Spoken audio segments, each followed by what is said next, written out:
Semangat pagi Mandirian bertemu kembali dengan materi sosialisasi pelindungan data pribadi. Tema kali ini terkait konsen, distribusi data leaks, dan data breach management. Sosialisasi ini merupakan serangkaian dari penilaian self-assessment pelindungan data pribadi semester 2 tahun 2025. Jadi jangan lupa untuk mendokumentasikan pelaksanaan sosialisasi ini ya.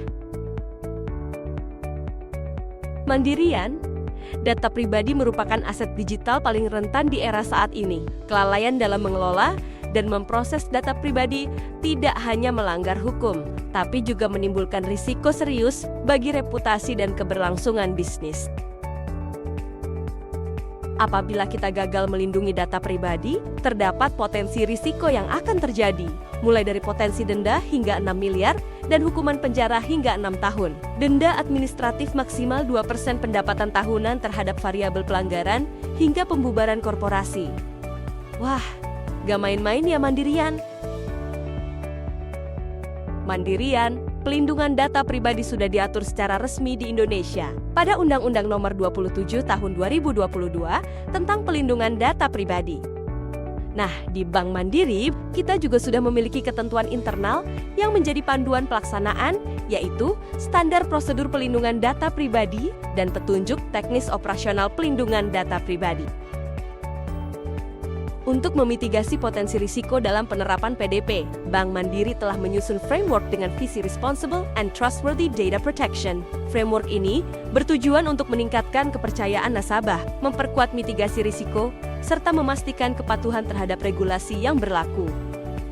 Selain itu, framework PDP Bank Mandiri telah mengakomodir seluruh requirement yang tertuang dalam Undang-Undang PDP.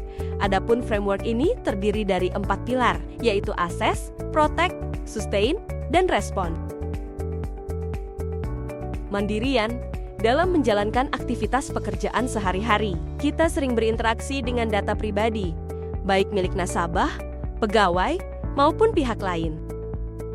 Nah, sebelum data pribadi tersebut digunakan atau diproses, bank wajib memastikan bahwa ada dasar yang sah sesuai dengan ketentuan Undang-Undang Pelindungan Data Pribadi.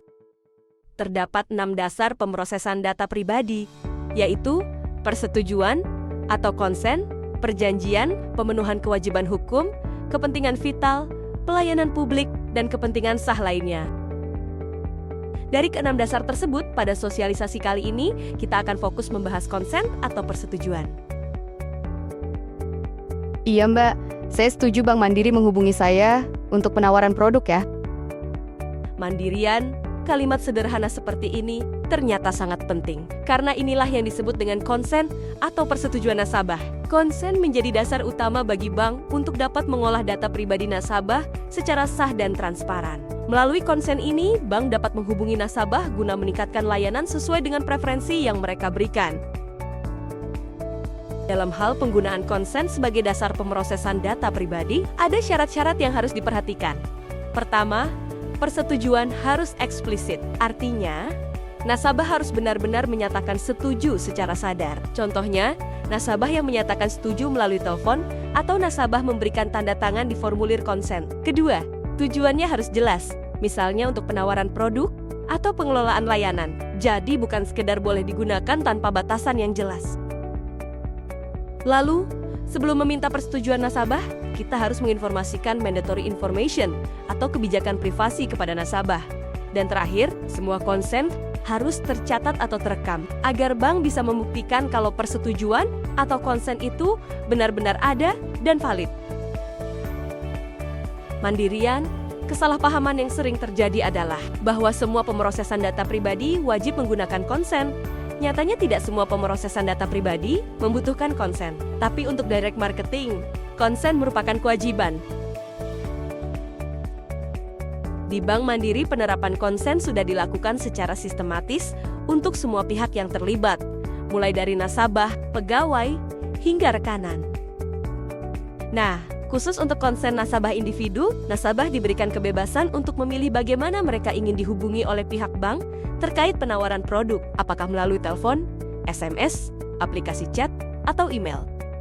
Pilihan inilah yang menjadi dasar bagi kita dalam melakukan penawaran produk.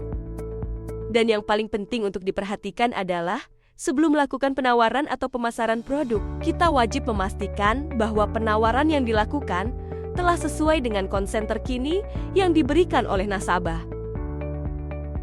Selain konsen nasabah, pegawai, rekanan, dan beberapa konsen lainnya yang diatur, juga terdapat konsen khusus. Konsen khusus adalah konsen yang tidak terformat secara baku dan dapat disusun atau digunakan oleh unit kerja sesuai dengan kebutuhan dan ketentuan yang berlaku. Salah satu contoh penggunaan konsen khusus ini adalah pada pengumpulan nama dan nomor telepon pada daftar hadir. Mandirian. Apabila data yang kita kumpulkan tidak dikelola dengan benar, dampaknya bisa serius. Mulai dari komplain nasabah karena penawaran tidak sesuai dengan konsen terkini yang mereka berikan. Hingga yang paling serius adalah kebocoran data pribadi, di mana data yang seharusnya hanya diakses oleh pihak berwenang bocor ke publik. Risiko seperti ini nyata dan bisa terjadi bahkan dalam aktivitas kita sehari-hari. Di era digital saat ini, kita semakin banyak memanfaatkan berbagai platform online untuk menunjang pekerjaan. Salah satunya seperti Linktree, yang membantu kita mengumpulkan berbagai tautan dalam satu tempat. Namun, penggunaannya tetap perlu bijak. Pastikan tautan yang dibuat tidak berisi data leads, data pribadi siapapun, baik nasabah, pegawai, maupun diri sendiri, serta dokumen internal perusahaan. Karena sekali saja data pribadi diunggah dan dapat diakses publik, hal itu bisa menimbulkan risiko kebocoran data pribadi. Tidak hanya pada Linktree, hal yang sama juga perlu diperhatikan saat menggunakan platform publik lainnya seperti ChatGPT, Google Drive, atau situs-situs sejenis lainnya. Dan apabila sudah terlanjur, segera hapus semua link publik atau file yang tersimpan di akun pribadi. Sebaliknya, gunakan akun dan media resmi Bank Mandiri untuk mendistribusikan data, misalnya melalui Microsoft Outlook, OneDrive, Teams Corporate atau Sales Tools resmi Bank Mandiri seperti Cakra, Manpin, dan PAS. Bagaimana jika dugaan kebocoran data pribadi benar-benar terjadi?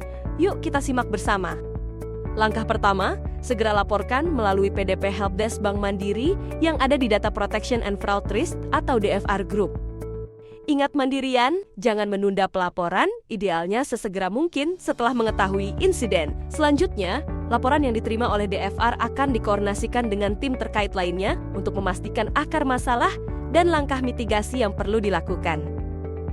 DFR dan tim terkait lainnya akan melakukan remediasi dan mitigasi awal untuk mencegah dampak yang lebih luas. Dan sesuai ketentuan, Bank wajib menyampaikan pemberitahuan kepada subjek data pribadi dan regulator. Paling lambat 3 kali 24 jam sejak insiden teridentifikasi secara pasti. Nah, itu dia Mandirian, rangkaian pembahasan kita pada sosialisasi kali ini. Mari kita patuhi Undang-Undang PDP, guna menjaga keamanan data dan membangun kepercayaan nasabah. Sampai bertemu pada sosialisasi berikutnya.